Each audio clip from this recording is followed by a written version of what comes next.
দোস্ত কি অবস্থা বল।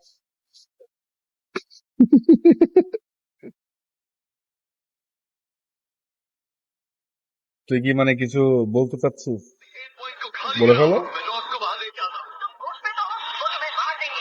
যেগুলো বলতেছে সেগুলো আসলে মনের ভিতরে আছে, এগুলো মুখে নিয়ে আসলে আমি আসলে অসম্মানিত হয়ে যাব।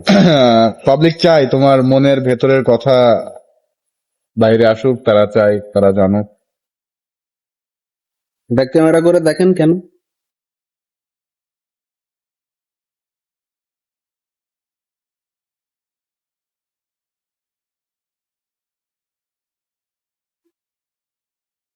হুম, ঘোরা এবার বুঝেছেন? এই হলো জীবন। আমরা যখন স্কুলে পড়েছি তখন কিভাবে স্কুল ফাঁকি দিয়েছি, সুপারি গাছ দিয়ে পালিয়েছি, যে কি করবো, বাড়িতে গিয়ে খেলা খেলবো।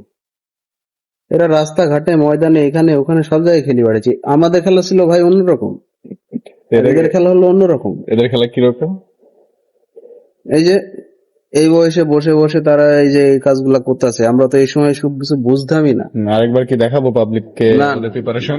না, আবার চুমুকা পাবলিক প্লেস